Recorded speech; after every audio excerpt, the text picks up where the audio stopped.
Hello बच्चों, Navyug school educational YouTube channel Navyug प्रगति में आप सभी का स्वागत है। बच्चों, कक्षा 8वीं की पाठ्य पुस्तक वसंत का पाठ 17 बाज और सांप इस वीडियो के माध्यम से आज हम पढ़ने जा रहे हैं।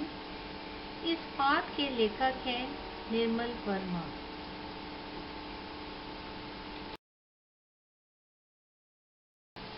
तो आइए हम इस कहानी को पढ़ने से पहले इस कहानी के उद्देश्य के बारे में जान लें। पाठ के माध्यम से हम दो प्राणियों के जीवन और उनके जीने और सोचने के ढंग और उनके स्वभाव के बारे में जानेंगे। साहस और वीरता का जीवन में क्या महत्व है ये जानेंगे। साथ ही पाठ में आए नए शब्दों और उनके अर्थों को समझेंगे।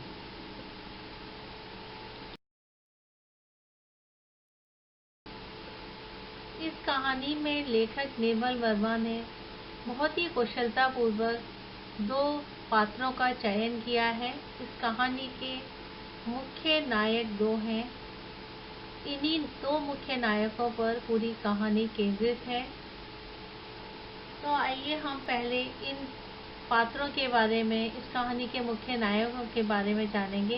तो सबसे पहले हम इसके पहले नायक, पहला पात्र जो पहला प्राणी है बाज, उसके बारे में जानेंगे। जो साहस का प्रतीक है, अपनी जान की परवाह किए बिना आसमान की ऊंचाइयां नापता है। वह स्वतंत्रता को अपनी जान से भी बढ़कर चाहता है। बाज वीर है, घायल होने पर भी लंबी उड़ान की चाह रखता है।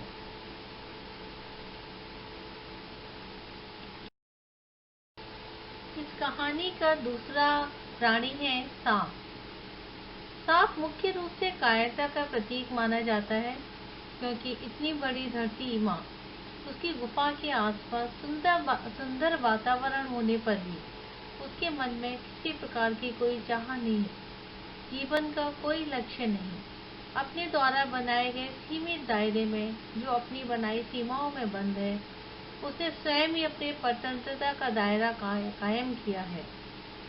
कायर है जो गुफा से बाहर निकलना ही नहीं चाहता, अपनी नव एवं अंधेरी खोखल तक ही सीमित रहता है।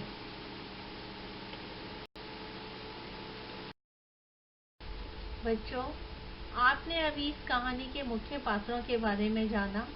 आइए अब हम इस कहानी को शुरू करते हैं। समुद्र के किनारे एक ऊंचा पर्वत था, जिसकी अंधेरी गुफा में एक सांप रहता था। समुद्र की तूफानी लहरें धूप में चमकती, झिलमिलाती और दिन भर पर्वत की चट्टानों से टकराती रहती थी। पर्वत की अंधेरी घाटियों में एक नदी भी बहती थी। अपने रास्ते पर पत्थरों को तोड़ती, शोर मचाती, वह नदी बड़े जोर से समुद्र की ओर लपकती जाती थी। जिस जगह पर नदी और समुद्र का मिलाप होता था, वह लहरें, दूध के झाग सफेद दिखाई देते थे। अपनी गुफा में बैठा हुआ सांप चुपचाप सब कुछ देखा करता।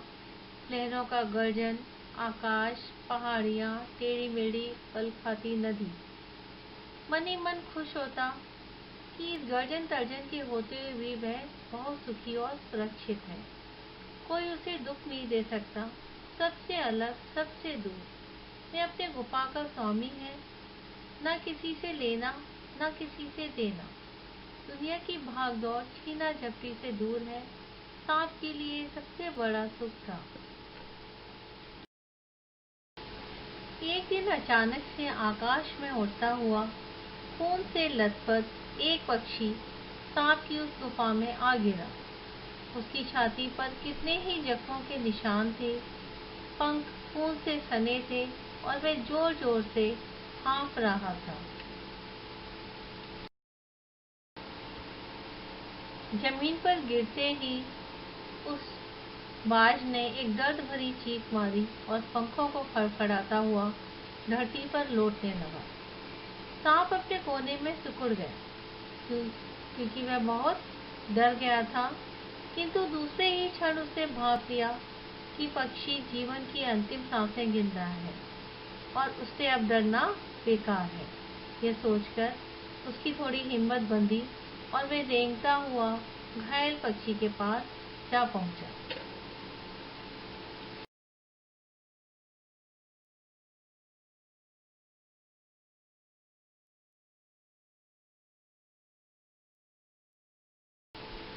सांप बाज के पास जाकर ध्यान से उसकी तरफ देखता रहा और मन ही मन खुश होकर बोला, क्यों भाई, इतनी जल्दी मरने की तैयारी कर ली? बाज ने एक लंबी आह भरी और बोला, ऐसा ही दिखता है कि आखिरी घड़ी आ पहुंची है, लेकिन मुझे कोई शिकायत नहीं है। मेरी जिंदगी भी खूब रही, जी भर कर जिया।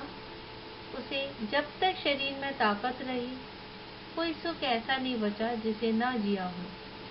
दूर दूर तक उड़ानें भरी हैं, आकाश की ऊंचाइयों को अपने पंखों से ना पाया हो। तुम्हारा बड़ा दुर्भाग्य है, तुम जिंदगी भर आकाश में उड़ने का आनंद कभी नहीं उठा पाओगे।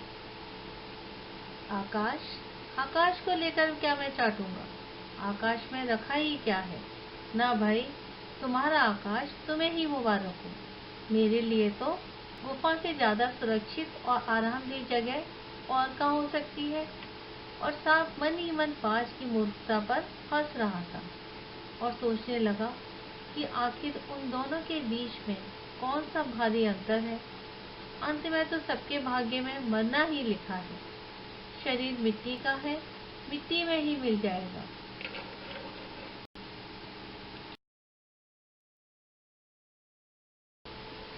अचानक से बाज ने अपना झुका हुआ सिर ऊपर उठाया और उसकी नजर सांप की गुफा के चारों ओर घूमने लगी। चट्टानों में पड़ी दरारें, दरारों से पानी गुफा में टपक रहा था। सीलन और अंधेरे में डूबी गुफा में एक भयानक दुर्गंध फैली हुई थी। वो कोई चीज वर्षों से सड़ रही हो। बाज के मुख से एक बड़ी जोर की चीख निकली और वह फूट फूट कर रो पड़ा। काश, काश मैं सिर्फ एक बार आकाश में उड़ पाता।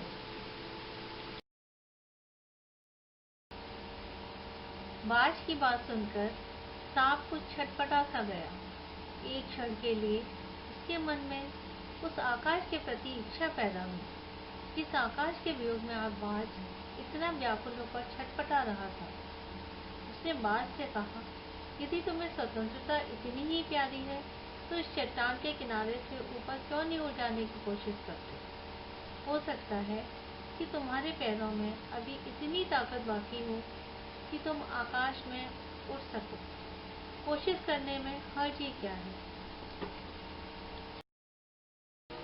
सांप की बात सुनकर बाज में एक नई आशा जाग उठी। धूने उस सांप से अपने शरीर को घसीटता हुआ चट्टान के किनारे तक खींच लाया। खुले आकाश को देखकर उसकी आंखें चमकने लगी।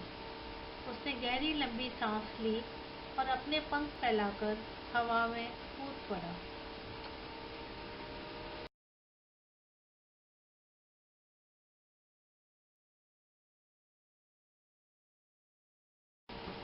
किंतु उसके टूटे पंखों में इतनी शक्ति नहीं थी कि उसके शरीर का बोझ संभाल सके।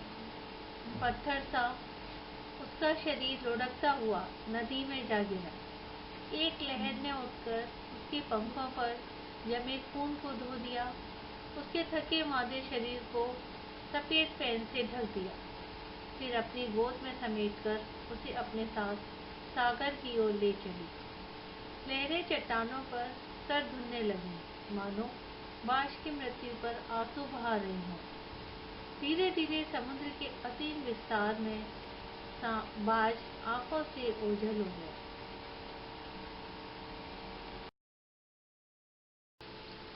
खुद तो मर गया, लेकिन मेरे दिल का चैन अपने साथ ले गया। न जाने आकाश में क्या खजाना रखा है। एक बार तो मैं भी वहां जाकर उसके रहस्य का पता लगा लूंगा। कुछ देर के लिए ही कम से कम उस आकाश का स्वाद तो चख लूंगा। चट्टान की चट्टान की खोखल में बैठा हुआ सांप बड़ी देर तक बाज की मृत्यु पर आकाश के लिए उसके प्रेम के विषय में सोचता रहा। आकाश की असीम शून्यता में ऐसा क्या आकर्षण छिपा है जिसके लिए बाज ने अपने प्राण गंवा दिए।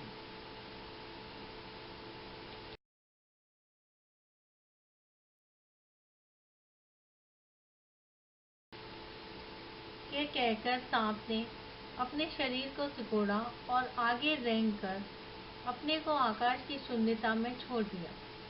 धूप में क्षण भर के लिए सांप का शरीर बिजली की लकीर सा चमक गया, किंतु उसे जीवन भर रेंगना सीखा था। मैं भला क्या उड़ पाता। मैं धप से नीचे गिरा। ईश्वर की कृपा से बेचारा बच गया, नहीं तो मरने में क्या कसर बाकी रह गई।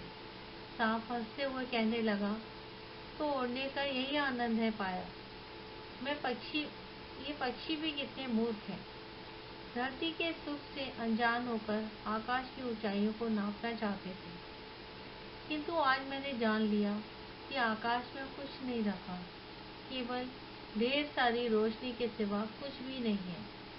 शरीर को संभालने के लिए कोई स्थान नहीं, कोई सहारा नहीं।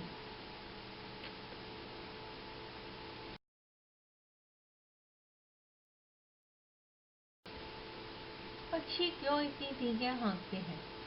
इसलिए धरती के प्राणियों को इतना छोटा समझते हैं। अब मैं कभी धोखा नहीं खाऊंगा।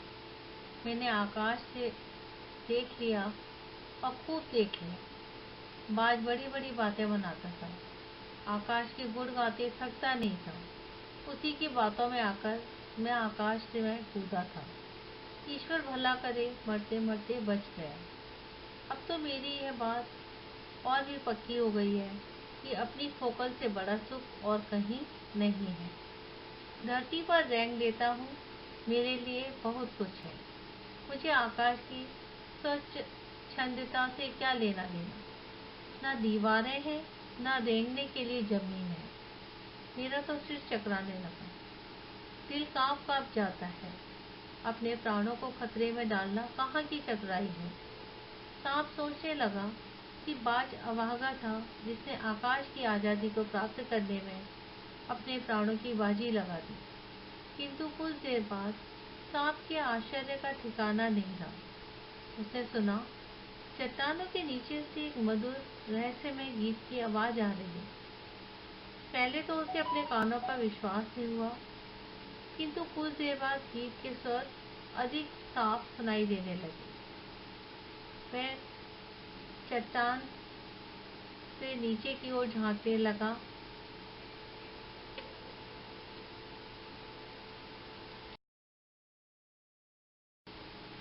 सांप ने चट्टान से नीचे झांककर देखा। सूरज की सुनहरी किरणों में समुद्र का नीला जल झिलमिला रहा था। चट्टानों को भिगोती हुई समुद्र की लहरों में गीत के स्वर फूट रहे थे। लहरों का यह गीत दूर दूर तक गूंज रहा था। सांप ने सुना, लहर मधुर स्वर में गा रहे हैं, हमारे यह गीत उन साहसी लोगों के लिए है जो अपने प्राणों की हथेली पर रखे हुए घूमते हैं, जो प्राणों की बाजी लगाकर जिंदगी के हर खतरे का बहादुरी से सामना करते हैं। ओ निडर बाज, शत्रुओं से लड़ते हुए तुमने अपना कीमती रक्त बहाया है, पर वह समय दूर नहीं, तुम्हारे खून की एक एक बूंद जिंदगी के अंधेरे में प्रकाश फैलाएगी और साहसी बहादुर दिलों में स्वतंत्रता और प्रकाश के लिए प्रेम पैदा करेगी। तुमने अपना जीवन बलिदान कर दिया है, किंतु फिर भी तुम अमर हो। जब कभी साहस और वीरता के गीत गाए जाएंगे, तुम्हारा नाम बड़े गर्व और श्रद्धा से लिया जाएगा। हमारा गीत जिंदगी के उन दीवानों के लिए है